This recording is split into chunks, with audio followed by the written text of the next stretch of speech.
What's good, guys? It's your boy DeMarcus J, and today we're back with another fantasy football draft for 2023. We've been getting to a ton of these lately. Of course, these are the best ball mania drafts here on Underdog. A total of 677,000 entrants, 15 million in prizes, 3 million the first place, a million the second, and tons of other prizes as well as regular season awards as well. We're going to get into this here shortly. Looks like we're waiting on a few people here.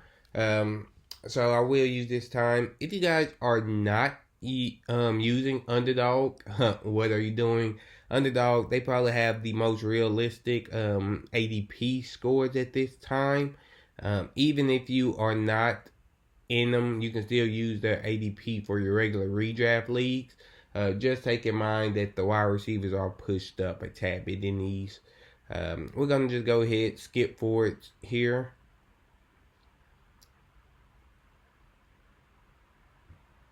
All right. All right, guys. Now we're going to go ahead and get started. The draft has filled. We do have pick number 9. Pick number 9, I've liked getting this second part of the draft here anywhere between picks 8 through 12. I feel like they give you a really good chance to be unique, especially if you do get any values falling to you at this point. How I love to start these drafts off is with one elite wide receiver at least. If I get me around one wide receiver, that can kind of open up what we can do, going forward. With our pick here, what I'm really looking at is seeing if we can get a guy like maybe a CeeDee Lamb and AJ Brown to possibly make it back to us. This guy number 1, I'm sure he's going to take Justin Jefferson. Ja'Marr Chase are probably likely going to be the 1 and 2 off the board here.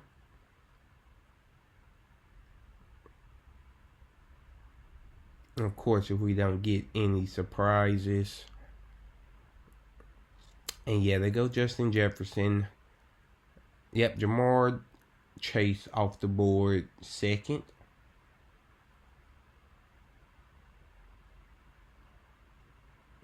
Christian McCaffrey and Travis Kelce off the board at 3-4. That's letting Tyreek Hill drop down to number 5. And then, are they going to take Cooper Kupp at number 6? And they do take Kupp. Very interesting start here. Especially, I haven't seen Travis Kelce go this early in drafts since these underdog drafts opened up. And he had I think his ADP was around pick number 4 there. Since then, he's been falling to about the 6th or 7th pick. In the weekly winners, that's the other underdog draft they have going on currently. You can see Travis Kelce. I think he has ADP of around pick number 3 over there. And that's just due to the fact when you're trying to set your team up to be good and be the highest scoring team on any given week, you probably would need an elite tight end to do so. You would want your tight end to be, of course, in the top 1 to 3. And with Travis Kelce, you basically are guaranteeing yourself you have the best tight end in the field. As you guys can see here at pick number 9, I do go CeeDee Lamb. I did contemplate, do I want to go AJ Brown? I have done a lot of AJ Brown drafts so far this season. CeeDee Lamb, I just kind of wanted to get a little bit more of CeeDee exposure here. I do think CeeDee has a lot of upside. AJ Brown off right after Bijan at pick number 11. I haven't gotten much of Bijan Robinson in these drafts. I do have another draft, however, that we're going to get uploaded here soon. But we did get a pretty good start out the gate. I think we got Bijan at pick number 10. Like I said, just to get me some Bijan exposure. When you've been doing these drafts, since they've opened up, you kind of do find yourself having heavy exposure in some places. And now at this time of the off season, I'm just trying to make sure I can spread that exposure around. And that's why you see me getting CeeDee Lamb here opposed to my regular, probably A.J. Brown would have probably been my normal selection here.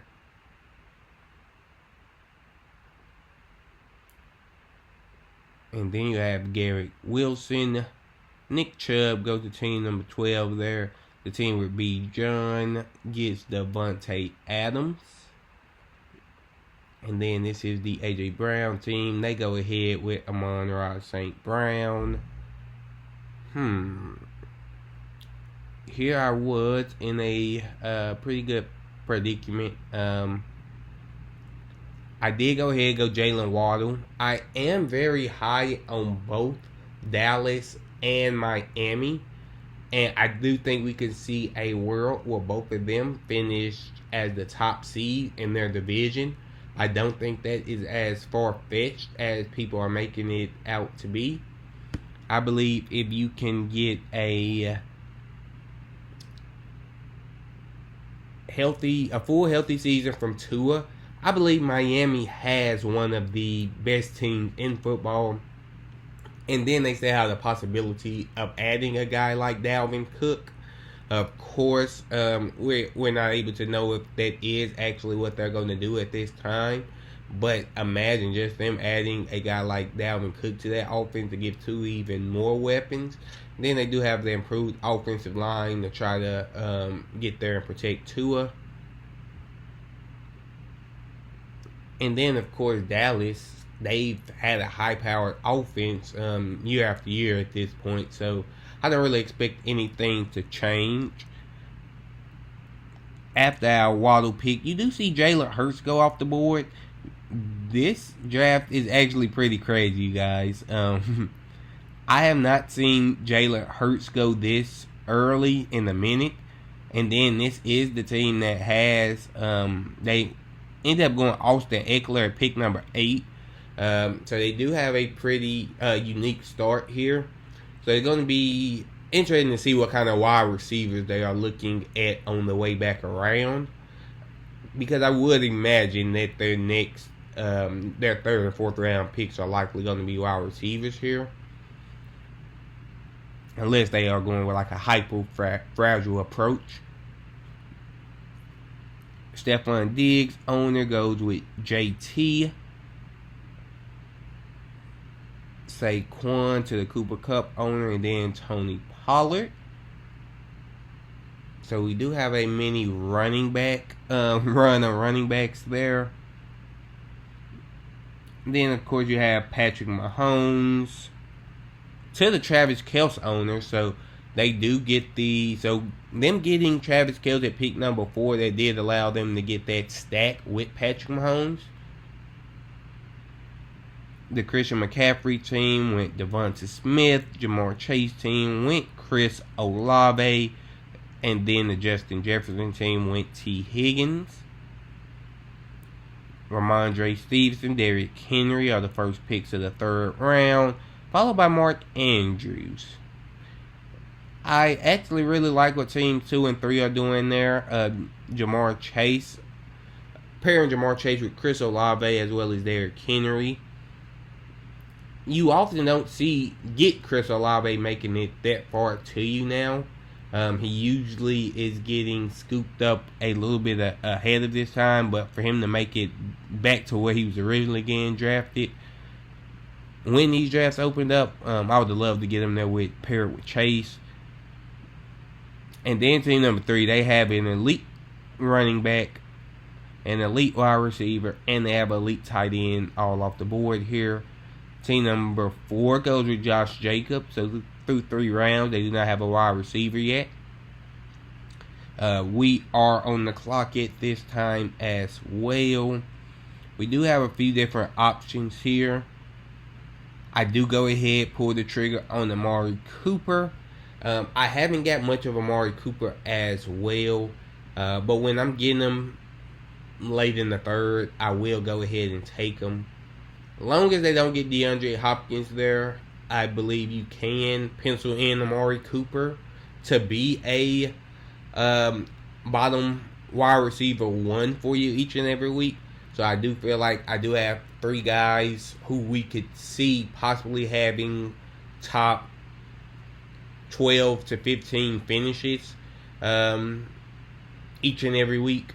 So I love getting Amari Cooper there, and hoping a good running back or Lamar Jackson make it back around to me at pick number 4 there. We'll go back to where we were. We're going to start here at pick number 29, where we see Josh Allen off the board. So out of all the elite wide receiver and quarterback options, the only one, well, I guess pass catching options, because Patrick Mahomes and Travis Kelce, those are the only ones who are able to get that unique pairing here. Jalen Hurts went to a team without A.J. Brown or Devontae, and then Josh Allen, he of course went to a team without Stephon Diggs. After Josh Allen, you have DK Metcalf go, Calvin Ridley, and then you have Breece Hall. So this is a very interesting build so far out the gate. They start out with Eckler, then they go Hurts, and then they go Breece Hall. So I guess their strategy is going to be to try to slam those mid-round wide receivers.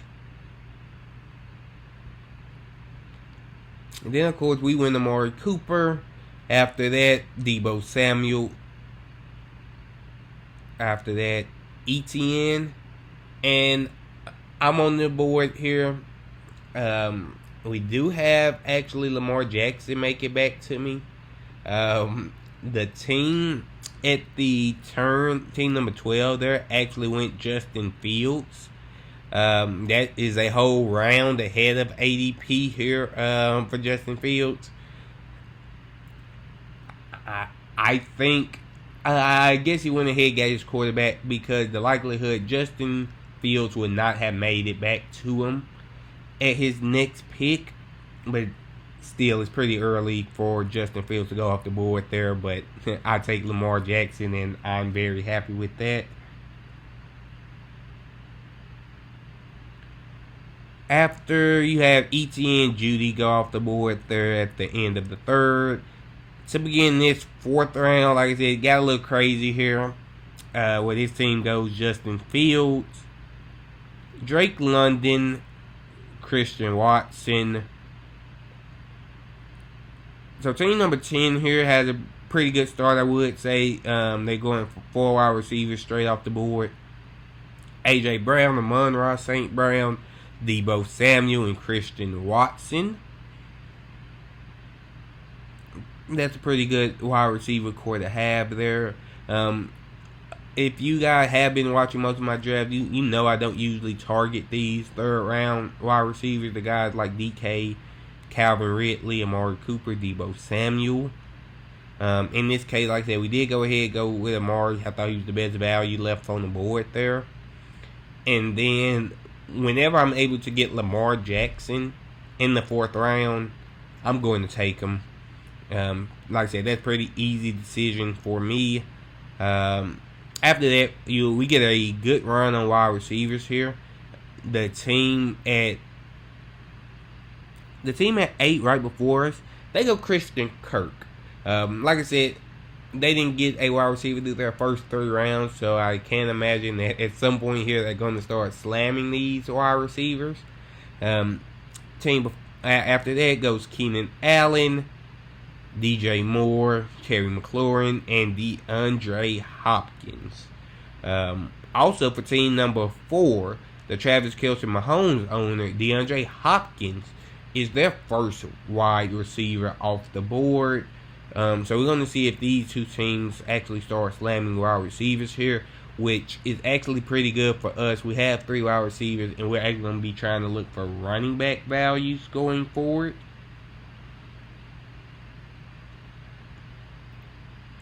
And then after the Joe Burrow goes off the board. That's one pick before the Jamar Chase owner. I know they are probably pretty sick right now. Okay. I was gonna say I don't know if I would have took Joey Burrow there, but he pairs him with Mixon, so he has the Cincinnati. He has the pass offense, and he has the run offense. So he basically will account for 100% of Cincinnati's total offense, which is something I look to do. I do try to get maybe a wide receiver 3. So if I were them, I probably would try to get Boyd a little bit later in the draft. But he has any touchdown, either Joe Burrow is going to throw it or Joe Mixon is going to run it in more than likely. So he does have that full Cincinnati touchdowns. He has all the possibilities there. After that, you do see Najee Harris and Jahmyr Gibbs. Both running backs make it to the end of the 4th round. You actually really don't see them making it all the way to the end of that 4th round. But like I said, with so many receivers being taken, kind of pushed them down the board. And then those teams at the turn go Brandon Ayuk and Mike Williams. So they get both of them get their 3rd wide receivers. On the clock here, I do go Alexander Mattison. I believe Madison is going to give me the biggest ceiling here each and every week. I did need a running back. I am hoping that another guy like maybe a Miles Sanders can maybe make it to me in the 6th. Alexander Mattison, however, I do think in the offense that he plays in currently, and as it is looking, it looks like he's going to be the workhorse back there in Minnesota. So I'm going to go ahead, pick him up with my round 5 selection. Just because this team desperately needs a running back. I am not a big fan of getting Madison here in the 5th round, especially when earlier this summer we were getting him in the 6th, 7th, as late as the 9th round when these drafts originally opened up. But like I said, when you need a running back, you kind of got to do what you got to do at this point. We're going to go back to team number 3 here. And with their 51st pick, like I said, they did go ahead and take Joe Mixon to pair with Joe Burrow. Through 5 rounds, however, they do only have one wide receiver, and it's Devonta Smith. But they do have pretty strong options. They have basically an elite option in every category. So we'll see what kind of wide receivers that they are able to pick up a little bit later on. We are back on the clock here with our 6th round selection. And we're going to go ahead and go Hollywood Brown here. Give us our 4th wide receiver, a wide receiver 1 in his offense.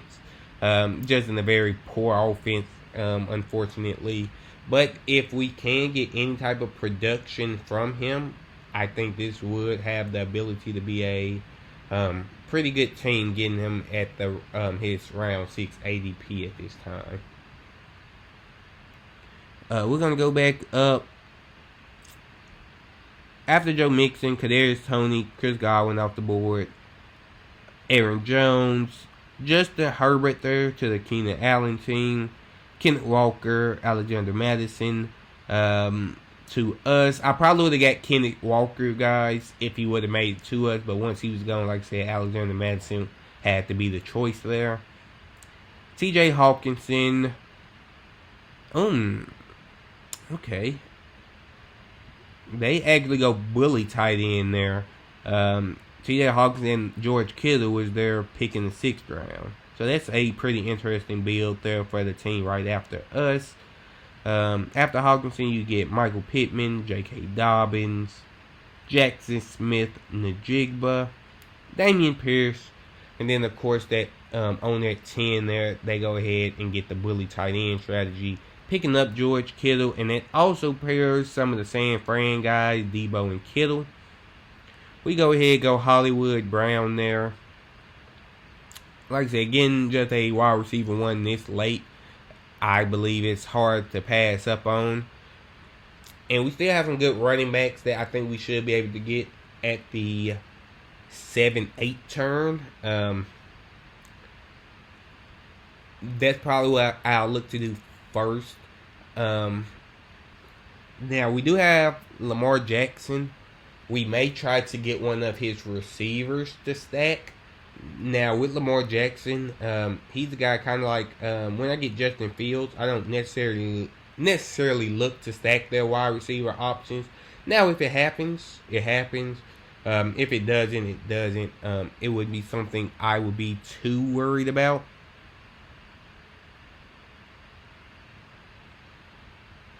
To begin the 7th round here, however,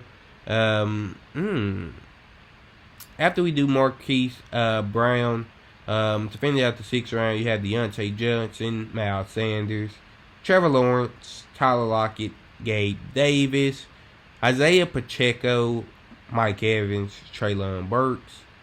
We're on the board here. We're going to go ahead and go David Montgomery. He's a guy I like to get in the 8th round, but I'm kind of just securing my favorite running back in this area. So David Montgomery is our running back 2 on this team. Hopefully he will get that Jamal Williams role.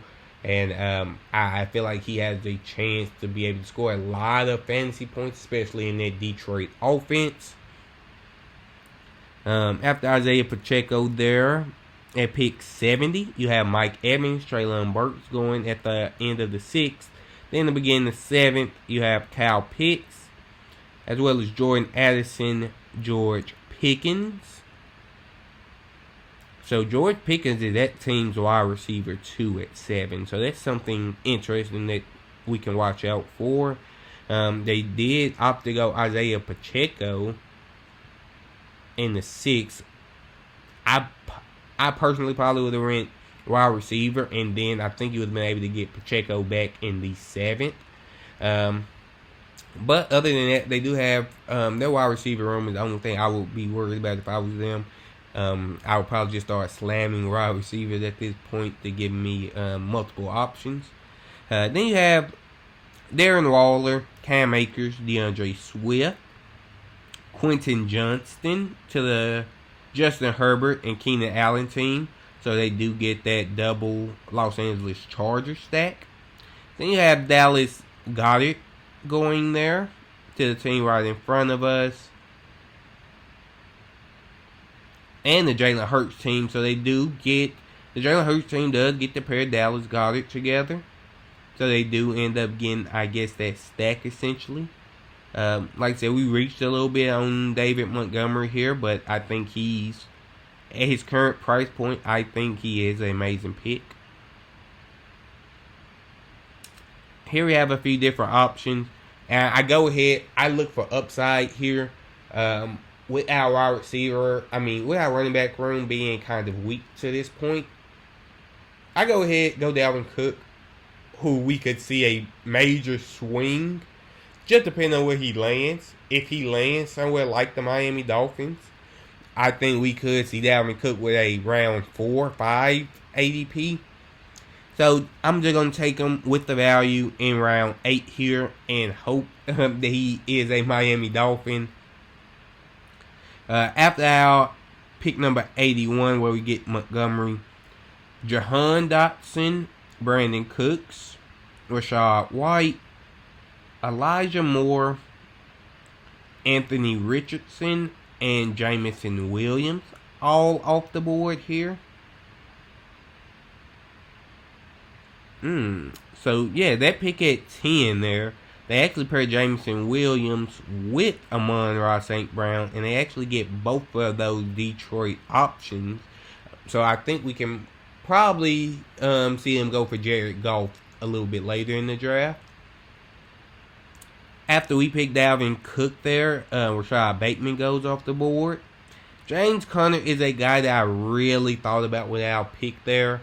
James Conner is just a guy, if he's healthy, he's going to be the full 3-down running back there in Arizona. Just a pretty bad offense. And like I said, he actually would have paired with Hollywood Brown. Just with it being such a bad offense, I was like, I don't know how much exposure to the Arizona Cardinals I would want. So I do pass there on James Conner. Now, if he would have made it to me in round 9, of course, I probably would have took him there well past his ADP.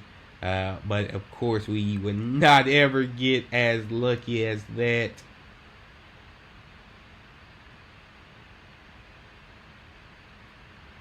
Alright. And then, after James Conner there, you have Evan Ingram to the Trevor Lawrence owner. You have A.J. Dillon off the board. Zay Flowers.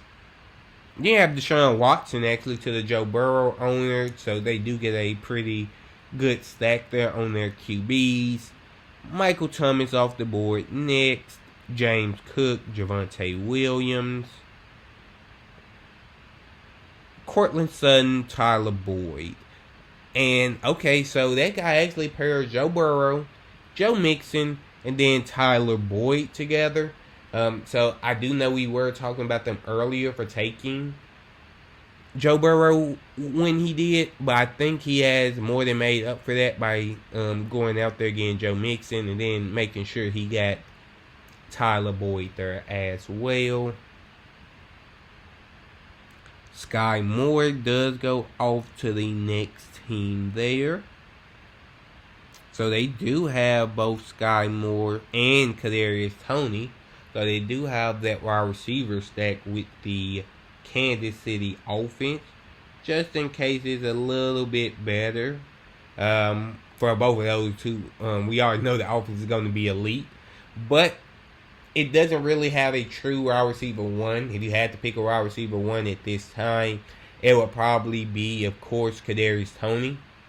But if there's some way that Sky Moore beats him out or Kadarius Toney misses time like he has been the past 2 seasons, you can see Sky Moore be, I guess, a semi number 1 option there. After that, you have Antonio Gibson, Samaje Perine, Allen Lazard, Juju Smith-Schuster. None of those guys are people we were looking at. Antonio Gibson would have probably been the only other one. We do go ahead and we actually go Tua here. And we're going to pair him with Lamar Jackson. So I think we have 2 quarterbacks who we should have one option in the top 5 each and every week. That's when I get Lamar Jackson as well as Tua with my 9th round selection here. I am expecting to have a top 5 quarterback each and every week here. After that, Dak Prescott goes. Zay Jones, Zach Charbonnet, Pat Freiermuth. And I did opt to go Tua, just because I think Tua has more weapons, and I believe he'll outscore Dak Prescott in fantasy as long as Tua, of course, stays healthy. I did think about Dak there, simply due to the fact that we have CeeDee Lamb, but we also do have Jalen Waddle. And like I said, just to get a little bit more pairing there,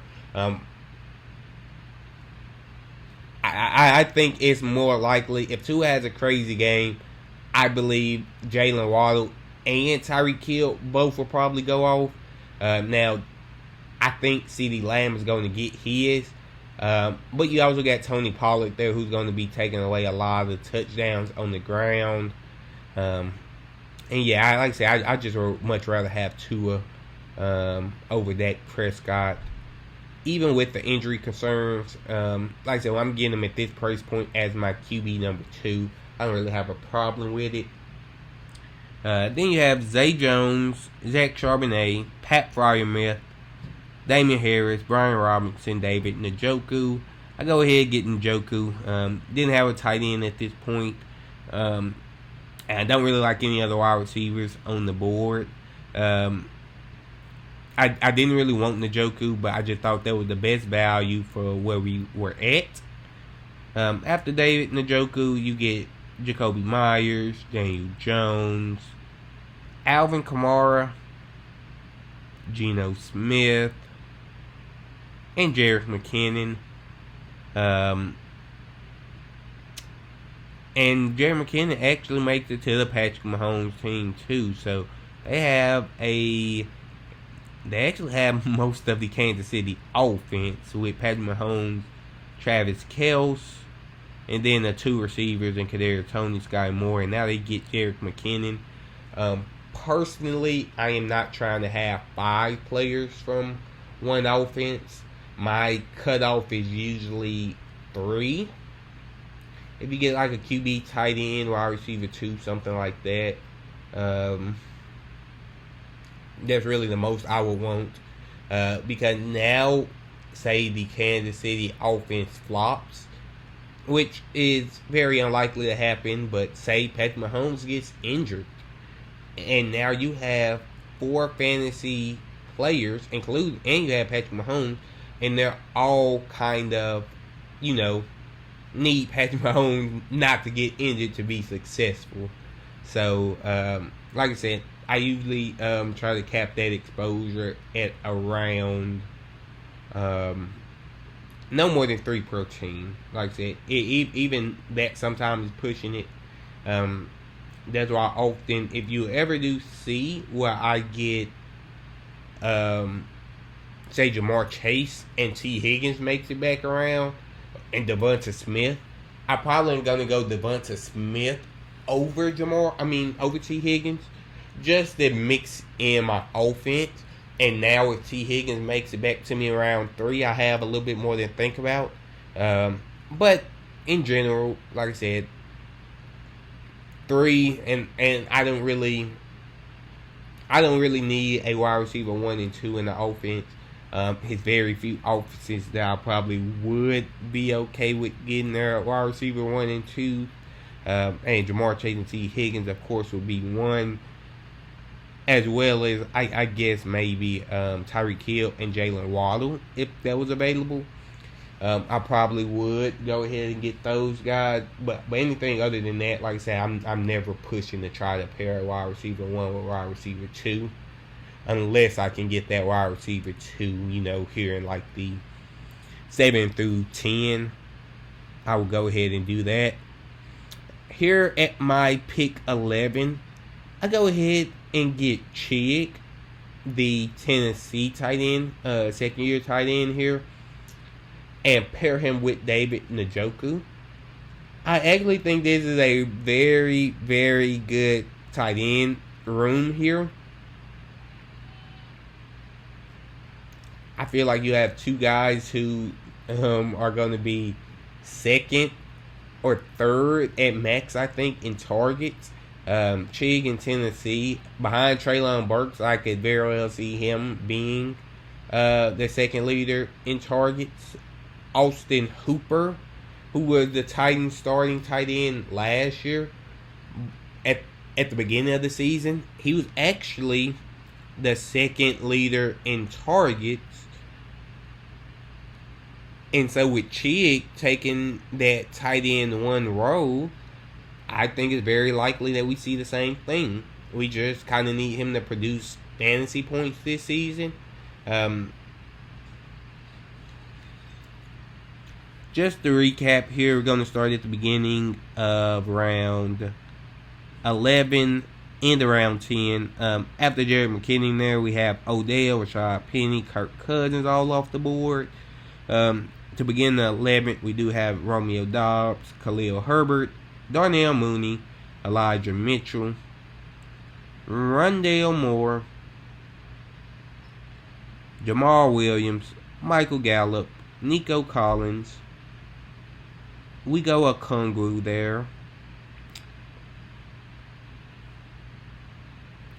Then Devon A-Chain goes. Jonathan Mingo, Russell Wilson, Greg Dulcich, Dalton Schultz, Jaylen Warren, and then I go ahead get Kendre Miller. We still don't have a very good running back room, so I kind of go with the guys who I think can give me a little upside Kendre Miller with Alvin Kamara missing time. I do think he's going to be a viable option until Kamara returns. And then at that point, it depends on how he plays. If he plays very good till Kamara returns, I don't think it's out the realm of possibilities that we see him continuing to get that work, even with Kamara, or him sharing the backfield with Kamara. Next, you have Aaron Rodgers, Tank Bigsby, Jared Goff, DJ Shark, MVS, and so now this team actually has MVS, Jared McKinnon, Sky Moore, Kadarius Toney. So they are just going all in on the Kansas City offense here. After that, Cole Kmet, Dalton Kincaid, Van Jefferson, Tyler Higbee. So they get a unique Ram stacking there with Van Jefferson and Higbee. And hopefully, I guess they would try to get Matthew Stafford on the right back around at pick number 14. Or, as their round 14 pick there. And then you have Derek Carr going off the board. Alec Pierce. Rashee Rice. Of course, to the guy with all the Kansas City players. So, like I said, this guy's he's going all in. He's going all in on the Kansas City offense here. A very bold strategy here, but hey, if this is something that wins him a lot of money in this league, I guess it's not going to be much we could say, but they now have Travis Kelce, Patrick Mahomes, Kadarius Toney, Sky Moore, Jerick McKinnon, Marquez Valdes-Scantling, and Rashee Rice. So that is just kind of insane there, the value that you see that team as they go and just get the whole Kansas City offense there. Now we are coming up on our round 13th pick and our round 14. Of course, you guys know we do only go to round 14. But I will, at the end of the video, come back and we will review the roster and I'll let you know what I think about it. Gerald Everett, Donovan Peoples-Jones, Devin Singletary, as well as KJ Osborne. We go ahead, go Jayden Reed here with our round 13th pick.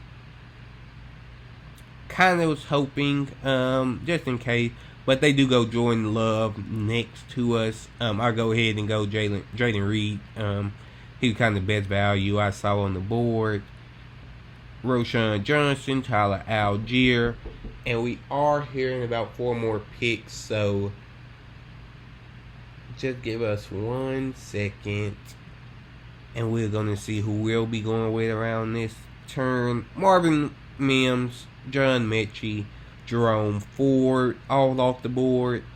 So here in a real predicament, trying to see exactly what we want to do. Do we want to reach on another running back? There are no real running backs that I like in this area.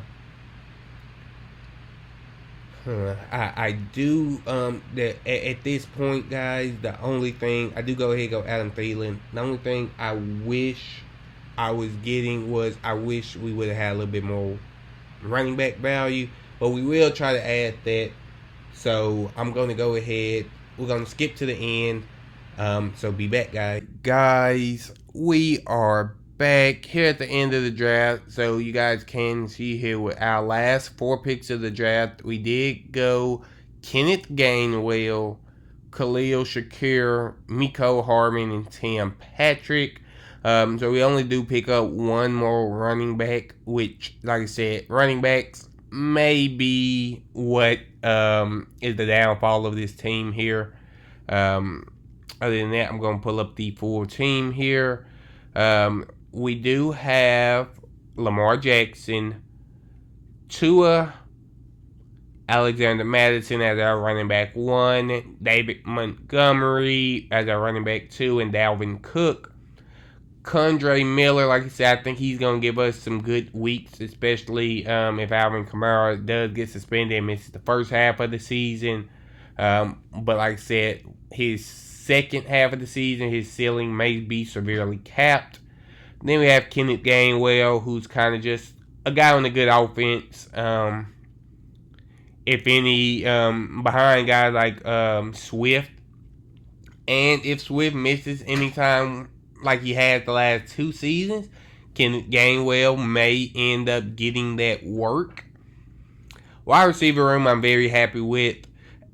CeeDee Lamb, Jalen Waddle, Amari Cooper, Marquise Brown, Jaden Reed, Thielen, Shakir, McCole Hardman, Tim Patrick. I did start just taking a few shots with guys like McCole, Khalil, Tim Patrick. Once you have these 3 guys as your wide receiver, 1, 2, 3, and then with Marquise Brown, Hollywood hopefully getting in that flex spot in every week. Hopefully you're not relying on these guys at all this season. So I did take a few shots there. Actually was very happy with my tight end room as well, getting David Njoku. We got him about 8 picks after his ADP, and then we did get Chig right around his ADP. And like I said, I have been doing a lot of 3 tight end builds, but with this one I thought 2 was enough. Total grade for this team would probably be a C. Probably be a C plus. I feel like this is a very mid team. Not one of my favorites, I would say. Like I said, I do see a little value here with our running backs. And I think depending on Dalvin Cook, if Dalvin Cook gets a good landing spot, like say in Miami, I think the ceiling of this team is raised. So like I said, I guess we would have to wait and see. Other than that, guys, like I said, I'm going to give it a C. If you guys did enjoy this, please like, comment, and subscribe. That helps the channel out a ton. Other than that, guys, we have more drafts on the way. And if you guys have any suggestions, anything like that, just comment down below. Other than that, be safe and see you guys next time.